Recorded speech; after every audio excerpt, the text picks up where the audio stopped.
Class 11th, good morning. 11th में चले गए? कहाँ से गए? अभी तो 10th का रिज़ल्ट भी नहीं आया। दिल्ली वाले कुछ बच्चों के तो एग्ज़ाम भी ख़त्म नहीं हुए, है ना, पर बच्चों ने 11th शुरू कर दिया है, वो भी पहले से। खासकर जिनको साइंस लेना है उन्होंने तो शुरू कर दिया है, ऑनलाइन चल रहा है सबका। ठीक है, आप लोग भी जल्दी जल्दी शुरू कर दीजिए। अगर कर दिया तो अच्छी बात है, नहीं तो अब कर दो कहीं भी। क्लियर? मैं शुरू करता हूँ, थोड़ा सा बात कर लूँ भाई, बहुत दिन के बाद मिल रहे हो सारे, है ना। थोड़ी सी बात तो बनता है अपना, है ना। थोड़ा सजेशन दे दूँ। क्लास 11th में या तो तुम साइंस रखोगे तो मैथ्स बायो रखोगे, बायो अगर रखोगे तब भी आप मैथ्स रखना, बहुत ज़रूरी है। अगर आपने कॉमर्स लिया है तब भी मैथ्स रखना। मुफ्त का सलाह है, मानना है मान लेना। मेरी एक्सपीरियंस बहुत ज़्यादा हो चुकी है इन चीज़ों में, दिल्ली से लेके हर जगह तक। मानना है मान लेना, ठीक है। और इसके बाद +2 स्कूल ढूंढोगे, या तो भागलपुर में या कोटा, दिल्ली, मुंबई, पता नहीं कहाँ कहाँ। एक बात हमेशा याद रखना, अगर आप हार्ड वर्क करते हो ना तो क्या कोटा, क्या मुंबई, क्या भागलपुर, क्या सब और। हार्ड वर्क करने वालों के लिए क्या। मैंने आपको एक एग्ज़ाम्पल दिया था, आपको याद हो, अगर नहीं दिया तो सुन लो। हमारे यहाँ एक राजमिस्त्री, वो उतना पैसा नहीं था कि अपने बेटे को कोटा भेज सके, तो उसके जो दोस्त थे ना, उसके बेटे का जो दोस्त जो कोटा में पढ़ता था, वो जब पढ़ के आए तो उसके नोट्स पढ़ पढ़ के इसने IIT निकाल दिया। इसके दोस्त नहीं निकाल पाए। अब उसके गांव वाले कहते हैं कि अरे दिन भर पढ़ता था, ऐसे करता था, वैसे करता था। अब चर्चाएं होती है इसकी, पहले नोटिस नहीं कर पाए लोग, है ना। तो बहुत बड़ी बात है। इससे ये पता चलता है कि मेहनत करने वालों के लिए क्या कोटा, क्या दिल्ली। +2 में आप आओगे तो यहाँ आपको पता है मोहल्ले में स्कूल्स खुले पड़े, सबकी ब्रांडिंग है, सबका हुआ है। आप उसमें फंस के रह जाओगे, भेड़ चाल जिसको बोलते हैं। हमारे 4 दोस्त उधर गए तो हम भी जाएंगे, समझ रहे हो ना। एजुकेशन का मतलब फिजिक्स, केमिस्ट्री और अकाउंट और ये नहीं होता है। एजुकेशन का मतलब थोड़ा सा माहौल भी होता है, ठीक है। तो आप थोड़ा सोच के +2 में एडमिशन लीजिएगा। ज़िंदगी का सबसे इम्पॉर्टेंट फेज़ आपका शुरू हो गया। 3-4 साल जो है ना, वो डिसाइड करेगा कि ज़िंदगी को आपको स्मूथली जीना है या अपने कंधे पे ढो के निकलना है। तो आप हार्ड वर्क कीजिएगा, समझ रहे हो ना बात को। अगर आप कोटा, मुंबई या कुछ भी करते हो, साइंस वाले बच्चे, हार्ड वर्क एकदम करना। ज़िंदगी का एक मूल मंत्र है कठिन परिश्रम। समझो कि इससे नीचे कुछ नहीं है, इससे ऊपर कुछ नहीं है। यही है जिस पे आपको कंसंट्रेट करना है ना। इसके बाद कोई मायने नहीं रखता कि आपके पास बुक है कि नहीं है, वो सब सेकेंडरी और टर्सरी चीज़ हो गया। प्राइमरी तो हार्ड वर्क हो गया। हार्ड वर्क को कभी शिकायत मत करना कि बहुत संघर्ष करना पड़ रहा है या बड़ी प्रॉब्लम आ रही है, बहुत मेहनत करना पड़ रहा है। नहीं, उसको एंजॉय करो आप, है ना। अगर ये चीज़ आप समझ गए ना तो आपका तो हो गया लाइफ सेट। क्या कोटा, क्या मुंबई, समझ रहे हो बात को। फिर यहाँ पे आप आओगे, एडमिशन लोगे तो एक से एक खतरनाक लोग हैं, चैंपियन लोग। शुरू में आपको बताएंगे राइटर के नाम कि ऐसे लो। फिजिक्स लेते हो, रश्निक, हैलिडे, इरोडो, ससुरे पता नहीं इतने पढ़े लिखे रहते हैं तो भागलपुर में क्यों मर रहे हैं, समझ रहे हो बात को। मैथ्स केसी सिन्हा, ये आर डी शर्मा, फलना टिकना। मैं आपको एक बात बता रहा हूँ, मैथ्स की जहाँ तक बात है ना, आप NCERT लेना और RS अग्रवाल लेना। और 5-6 चैप्टर जब तक नहीं हो जाते हैं ना, तब तक कोई और बुक देखना ही मत। समझो कि बस यही बुक पढ़ना है आपको। फाउंडेशन बनने में कन्फ्यूज़न नहीं होना चाहिए। जैसे मैं घर बनाता हूँ ना, हम लोग जब घर बनाते हैं तो 15-16 लाख लग जाता है फाउंडेशन बनाने में। इसके बाद तो 5-6 लाख में आपकी मंजिल बननी शुरू हो जाती है। 3rd फ्लोर बनाना है 5-6 लाख, उसके ऊपर जाना है 5-6 लाख फाउंडेशन में। तो फाउंडेशन बनाइए, मंजिलें तो उसके ऊपर ही खड़ी होनी है ना। फाउंडेशन हल्का नहीं होना चाहिए, उस पर बात करो, उस पर मेहनत करो। तो शुरू में RS अग्रवाल ले लेना और NCERT लेना। जहाँ तक मेरी बात है तो मैं तो वीडियो के लास्ट में मैं क्वेश्चन दे दूँगा, होमवर्क, उसको बनाइएगा।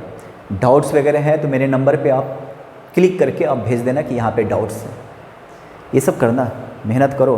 और इसका मतलब ये नहीं कि आप क्वेश्चन पूछ नहीं सकते, क्वेश्चन आप किसी भी बुक से पूछो। मेरा क्या, आप पूछोगे आता है तो ठीक है, नहीं तो मैं कौन सा सामने बताना है, मैं कहीं से चोरी कर लूँगा, ढूंढ ढांड के बता ही दूँगा, इसमें क्या है। पर आप पूछो किसी भी बुक से। लेकिन आपने पहले आप 5-6 जैसे बहुत सारे चैप्टर्स हो गए, ट्रिगो हो गया, ट्रिगोनोमेट्री, लिमिट डेरिवेटिव, मेरे ख्याल से बाइनोमियल, सीक्वेंट एंड सीरीज, है ना। ये कुछ ऐसे चैप्टर्स हैं कि आपको एनसीईआरटी और आरएस अग्रवाल से शुरू करना चाहिए। जब ये सब हो जाए ना तो फिर तो कोई बुक लेके बैठ जाओ, आपका फाउंडेशन तैयार हो जाएगा। शुरू में लेके रहोगे ना बड़ी कन्फ्यूज रहोगे। मुफ्त का सलाह है, मानना है मान लेना, एक्सपीरियंस बहुत ज़्यादा है, ठीक है। और गांव घर से बच्चे भी आते हैं, मोटा मोटा बुक लेके दुनिया को दिखाने हैं, देखो ये देखो ये रसने कट्टे, है ना, भेड़ चाल। मुझे ना गुस्सा आ रहा है मुझे ऐसे बच्चों पे और ऐसे इस पे, क्या ज़रूरत थी। और फिर इसके बाद जब 10th का जब बोर्ड आता है तो एनसीईआरटी लायक भी नहीं रहते ऐसे बच्चे। तो आप ना पहले एनसीईआरटी लायक बनिए, इसके बाद उछल के कोई भी बुक आप टच करो, ठीक है ना भाई। मैं शुरू करता हूँ आपकी क्लास, सच्ची मुच्ची का क्लास। तो मैं पहले सोच रहा था ना कि ट्रिगो से शुरू किया जाए, फिर लगा नहीं यार छोड़ो, भला जो ईजीएस्ट टॉपिक है ना पहले उसको छेड़ा जाए, है ना। इससे आपको भी अच्छा लगेगा, थोड़ी जान पहचान भी बढ़ेगी। और ईजीएस्ट टॉपिक आपका पहला ही है, जिसको कहते हैं सेट थ्योरी, पहला ही टॉपिक है। खूब मेहनत करो भाई। कुछ बच्चे मेरे दिमाग में आ रहे हैं, मैं देख रहा हूँ कुछ बच्चों को, है ना, वो 3-3 लेंस है ना, उसमें 10-12 बच्चे मुझे दिख रहे हैं। मुझे पता है वो बहुत मेहनत करेंगे, खूब मेहनत करेंगे। मैं नाम तो नहीं बताऊंगा पर मुझे पता है ना। और मैथ्स का बहुत स्ट्रांग हो जाएगा। क्या बात कर रहे हो, क्या बात कर रहे हो भाई, है ना। सेट, अब देखो होता क्या है कि तुमने 10 तक जो मैथ्स पढ़ा था वो बड़ा स्मूथली चल रहा था ना, 10 का 10, 10 दूनी 20, 10 तिया 30, 10 तक 40। अब मैथ्स थोड़ा अलग होने वाला है, मैथ्स थोड़ा डिफरेंट होने वाला है। जिनके मन में पहले से मैथ्स के बारे में खतरनाक बातें भरी पड़ी है ना कि मैथ्स मुश्किल है, लेंदी है, उसको तो बड़ा प्रॉब्लम होने वाला है, उसको तो ये डराएगा। लेकिन जो मैथ्स के लिए जो काफ़ी पॉजिटिव है ना, उसके लिए पूरा 11th का मैथ जो है ना एक्साइटिंग लगेगा, है ना। हर चैप्टर के साथ वो एक्साइट हो जाएंगे, उसका ना कहते हैं ना गूज बम्प होना, कि अच्छा ऐसे भी होता है क्या, बड़ा मज़ा आ रहा है ना। तो एकदम वो बड़ा एक इंजॉय करेंगे, इंटरटेन होंगे खुद ही कि देखो कैसे कैसे चैप्टर्स हैं, हमने तो सोचा भी नहीं था। तो वैसे ही एक चैप्टर है सेट, जब आप ऐसे लॉजिकल, अब ये लॉजिकल है, 11th का 12th का मैथ्स थोड़ा लॉजिकल है, तो थोड़ा लॉजिक के साथ पढ़ना, रिसर्चर बन के पढ़ना, ऐसे नहीं कि 9th-10th की तरह पढ़ लेना, नहीं। अब थोड़ा सा तो उसके लिए प्रिपेयर हो जाओ कि अब आपको रिसर्चर बन के, है ना, मैथ्स पढ़ना है, मैथ्स के अंदर जाके पढ़ना है कि मैथ्स क्या क्यों पूछ के पढ़ना है अपने आप से, हो क्या रहा है, ठीक है ना। तो कंपटीशन तो वैसे ही निकल जाएगा, इसमें क्या है। अब ये सेट, जिसने सेट बनाया उस बुड्ढे का फोटो भी होगा आपकी बुक में, है ना। इसके साथ ही अब यहाँ से ना अजीब अजीब चीज़ें बननी शुरू होगी। फिर कार्टेशियन, खाली बैठे बैठे लोग क्या करते हैं मैथमेटिशियन, देखो ज़रा। इसके बाद इन्होंने डाल दिया रिलेशन, एक और चैप्टर, है ना, फिर डाल दिया फंक्शन, है ना। ऑलमोस्ट सबको मिला दो, सो सत्यानाश देख लो ज़रा उन बच्चों के लिए जो मैथ्स के बारे में पहले भ्रम पाले बैठे हैं कि मैथ्स बहुत लेंदी है, और ये 11th का तो और भी लेंदी है ना। लेकिन उन बच्चों के लिए ये काफ़ी एक्साइटिंग होने वाला है, जो मैथ्स को बड़ा पॉजिटिव लेते हैं, बड़ा एक्साइटेड हैं कि अब मैथ्स पढ़ते हैं 11th का, तो बड़ा एक्साइटिंग होने वाला है पढ़ने वाले बच्चों के लिए, बता रहा हूँ, ठीक है। अब पहला सेट है, ठीक है। अब ये होता क्या है, अगर मैं इसके डेफिनेशन की बात करूँ ना, सेट का डेफिनेशन कि a set is well defined collection of object which is non repeating. अगर मैं सेट की बात करूँ ना, definition, a set is well defined, आप ना लैंग्वेज पे जाओ जरा, well defined collection of object कह लो या ऑब्जेक्ट्स कह लो, which are non repeating, repeat नहीं होना चाहिए। बस समझो कि पहला एक्सरसाइज जो है ना इसी डेफिनेशन पे ख़त्म हो जाता है। अब ये वेल डिफाइंड कलेक्शन है ना, सेट को हमेशा कैपिटल लेटर से डिनोट करते हो। अब ये अजीब ही मैथ्स है, आप ना स्मॉल ब्रैकेट यूज करते हो ना capital bracket, middle bracket use करते हो, है ना, ठीक है। अब इसमें मैं ये नंबर डाल देता हूँ, देख रहे हो कुछ भी रिपीट नहीं है, है ना। इसके बारे में तुम क्या कह सकते हो?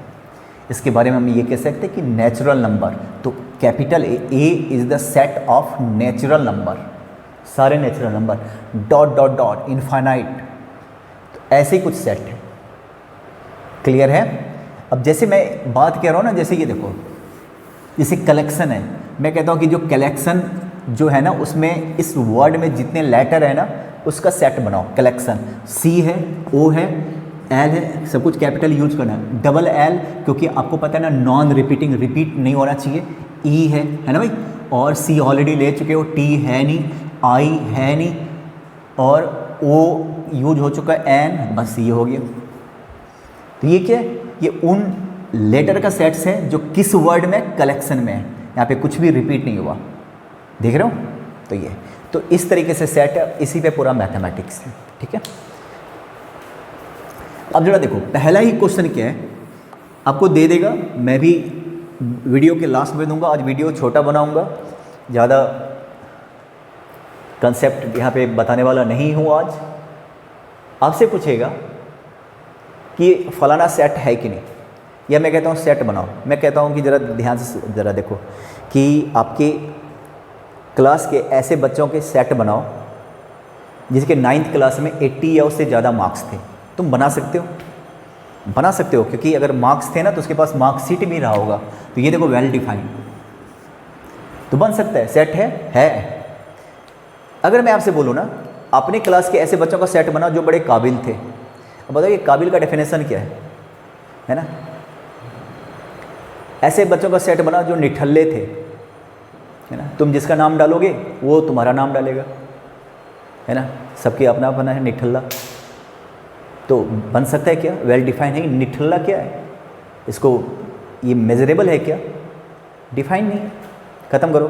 ठीक है, अगर मैं कहूँ ना कि इंडिया के जितने रिवर्स हैं ना सबका सेट बनाओ, बन जाएगा भाई, क्यों नहीं बनेगा, है ना। आप गूगल पे सर्च करो, लिस्ट आ जाएगा। लेकिन अगर मैं कहूँ ना कि इंडिया के 4 नदियों का सेट बनाओ, 4 रिवर्स का, अब ये मैं नहीं कह रहा एरिया वाइज या ऐसा कुछ नहीं कह रहा हूँ, कह रहा हूँ 4 रिवर्स का सेट बनाओ। तो आपको बनाने दिया तो आप 4 नदियों के नाम दोगे, पंजाब वाले कुछ और देंगे, साउथ वाले कुछ और दे देंगे। तो ये वेल डिफाइन नहीं है ना, समझ रहे हो ना मेरी बात। अगर मैं आपसे बोलूँ ना कि अभी इंडिया में 29 स्टेट्स हैं, उन सबके सीएम्स का सेट्स बनाओ, चीफ मिनिस्टर, मुख्यमंत्रियों का, तो बन सकता है ना। गूगल पे जाके देख, बना पड़ा है। लेकिन अगर मैं कहूँ ना कि इंडिया के जो 4 या 5 चीफ मिनिस्टर्स का सेट बनाओ, तो आप नीतीश के नाम डालोगे, आप ममता दीदी के नाम डालोगे, साउथ के लोग किसी और का नाम डालेंगे जिनके बारे में तो उन्हें सुना भी नहीं होगा। तो ये डिफाइन नहीं है ना, कुछ से कुछ बना रहा है। 5 लोग हैं तो सबका अलग अलग बन रहा है, तो वेल डिफाइंड नहीं है। तो पहला जो क्वेश्चन होगा ना यही होगा कि कौन सा सेट है, कौन सा सेट नहीं है। तो वो अब मैं क्वेश्चन दे दूँगा, इतने तो होशियार तो तुम हो। एक बात बताओ, अगर मैं कहूँ ना कि इंडिया के ऐसे नेताओं का सेट बनाओ जो ईमानदार है, नहीं बन सकता। ईमानदारी नाप सकते हो क्या? क्लियर है ना। सबौर के ऐसे लोगों का सेट बनाओ जो खैनी नहीं खाते, बना सकते हैं? बना के देखना, खाली रह जाएगा सेट, है ना। तो ये है। अब ये सेट का रिप्रेजेंट कैसे करते हैं? एक तो अभी आपने देख लिया, टेबुलर फॉर्म में मैंने बताया था सेट को कैसे दिखा सकते हैं, कैसे बना सकते हैं, है ना। तो प्रेजेंटेशन ऑफ सेट्स, प्रेजेंटेशन 2 तरीके से, एक तो रोस्टर फॉर्म कहते हैं, रोस्टर फॉर्म, जिसको आप ये भी कह सकते हो टेबुलर फॉर्म, अभी बनाया था ना मिडिल ब्रैकेट डाल के, टेबुलर फॉर्म। एक होता है सेट बिल्डर फॉर्म, लैंग्वेज जिसको हम बोलते हैं, सेट बिल्डर फॉर्म। अभी जो मैं यहाँ पे खड़े खड़े आपको बता रहा था ना, वो सेट बिल्डर फॉर्म था। अगर किसी चीज़ के बारे में बकवास किया जाए तो सेट बिल्डर फॉर्म है। जैसे ये देखो, अब क्वेश्चन बड़ा इंपॉर्टेंट शुरू हो गया, ये दिया रहेगा उसमें कन्वर्ट करना है। तो ए मान लो ये दिया हुआ है 1 2 3 डॉट डॉट डॉट, आपको पता है ये नेचुरल नंबर है, काउंटिंग नंबर है, 0 से शुरू नहीं होता, अब मैं कहता हूँ इसको कन्वर्ट करो सेट बिल्डर फॉर्म में, है ना। तो अब क्या करेगा, we describe set A, capital A, है ना। तो we describe set element of set A by using X followed by colon, देख रहे हो कोलोन, है ना।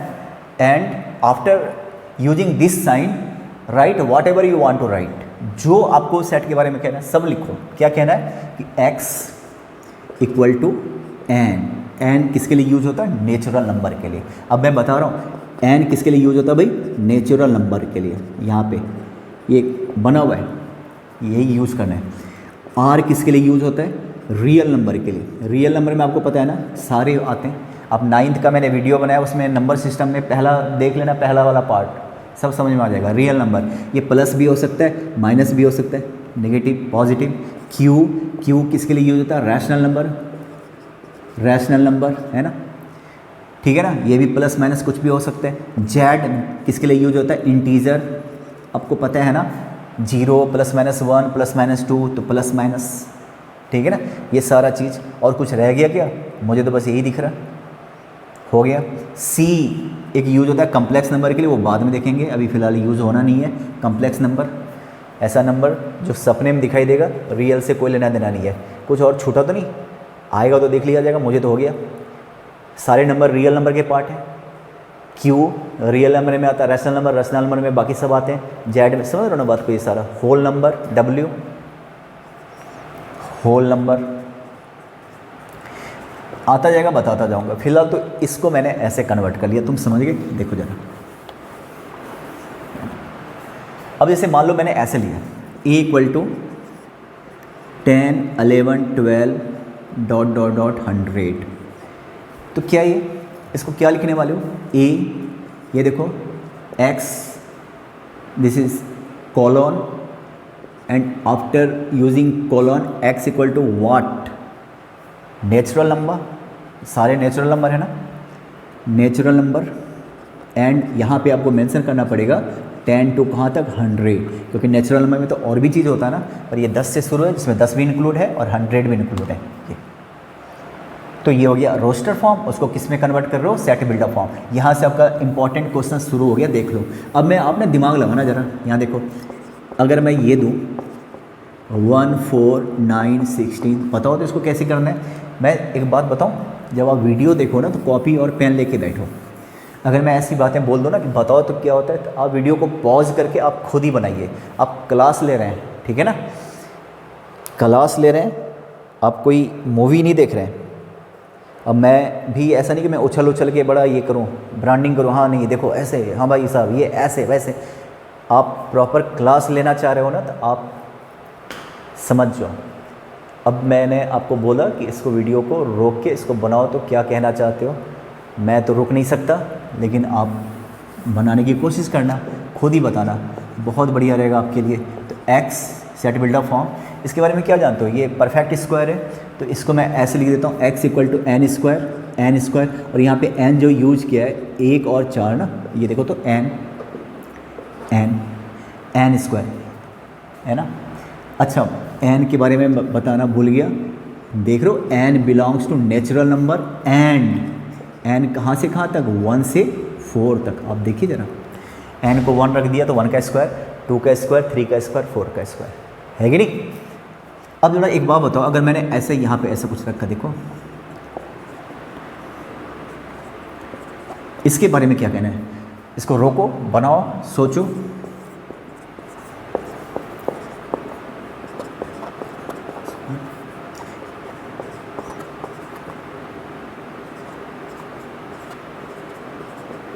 ये देखो तो एन स्क्वायर प्लस 1 है, 1 का स्क्वायर प्लस 1, 2 का स्क्वायर प्लस 1, 3 का स्क्वायर कहाँ तक है, 5 का स्क्वायर प्लस 1। तो ये समझ रहे हो, ये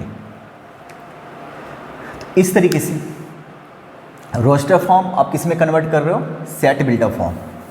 अब इसका उल्टा भी तो हो सकता है, आपको इधर दिया रहेगा फिर इधर निकालना है, तो पहले तो ये सारा क्वेश्चन इंपॉर्टेंट होता है। जैसे एक बात अगर मैं आपसे ये भी बोलूँ ना, ये देखो जरा, ये देखो, अगर मैंने ऐसे लिया, अपने मन से लिया, मान लो चलो -1 0 1 3 6 9 12 डॉट डॉट डॉट। अब इसके बारे में क्या कहना चाहोगे? ये देख रहे हो, ये सब क्या है? 3 का मल्टीपल है, शुरू से ही है, सब नेचुरल नंबर है, 3 इंटू 1, 3 इंटू 2, 3 इंटू 3। लेकिन ये तो 3 का मल्टीपल नहीं है ना, ये ऑड हो गया ना। तो इसका अगर मैं बनाऊँ ना सेट बिल्डर फॉर्म, तुम देख रहे हो पहले ये वाले क्वेश्चन देख रहे हो, तो ए कैपिटल एक्स इक्वल टू क्या 3n, n बिलोंग्स टू क्या natural number, dot dot dot infinite तक है, तो सारे नेचुरल नंबर। एंड अब मैं यहाँ पे लिख देता हूँ n इक्वल टू, बल्कि x इक्वल टू या n equal to, sorry n तो नेचुरल नंबर है ना, तो x इक्वल टू बाकी जो रह गया ना -1 0 1, जो चीज़ छूट गया वो अलग से लिख लो, क्योंकि मैं n यहाँ पे लिख नहीं सकता, x लेना पड़ेगा, क्योंकि n के बारे में मैंने नेचुरल नंबर पहले ही कहा हुआ है 3n। तो n इक्वल टू 1, तो x equal to 3, n equal to 2, x equal to 6, समझ रहे हो? जो x में जो रह गया वो अलग से आप लिख लो। क्लियर है? ऐसा। अब आपको उल्टा दिया रहेगा ना, ये देखो सेट बिल्डर फॉर्म में दिया रहेगा, अब इसको आपको कन्वर्ट करना है इसमें टेबुलर फॉर्म में। ऐसा दिया हुआ, मान लो x belongs to integer and x, ये देखो आप -3/2 टू 5/2, 5/2, चलो इंक्लूड कर दिया। इंटीजर पता है आपको 0 +- 1 +- 2 +- 3। अब आप यहाँ पे क्या करोगे? यहाँ पे आप a लीजिए, आप क्या आएगा आपको बता रहे, इंटीजर में क्या आएगा? ये -1.5 है, ये 2.5 है, ये माइनस में है, इसके बीच में कौन कौन सा इंटीजर आता? -1 आएगा, राइट, 0 आएगा, 1 आएगा, 2 आएगा, बस ना, ये तो हो गया। और कुछ रह गया क्या? देखो, तो ये क्या था आपका सेट बिल्डर फॉर्म। किस में कन्वर्ट कर रहे हो? टेबुलर फॉर्म, या जिसको आप क्या कहते हो, रोस्टर फॉर्म कहते हो, ठीक है। तो मैं कुछ क्वेश्चन दूंगा, है ना, आप एनसीईआरटी से आप देख लेना, आपका एनसीईआरटी का पहला एक्सरसाइज हो गया, देखो कितना आसान था। मैं भी वीडियो के लास्ट में क्वेश्चन दूंगा, उसको आप ज़रूर सॉल्व करना, उसका आंसर भी मैं दूंगा, पर आप सॉल्व करना। डाउट्स हैं तो आप मेरे नंबर आपको पता ही है, आप मैसेज कर देना और ईमानदारी से पढ़ाई करना, है ना, ठीक है। मेहनत पे पानी मत फेरना। अब सारे लोग होशियार हो, आप किसी भी लेवल के पढ़ाई कर सकते हो यहाँ पे, समझ रहे हो ना मेरी बात? तो आप ध्यान देना। चलिए चले फिर, बाय।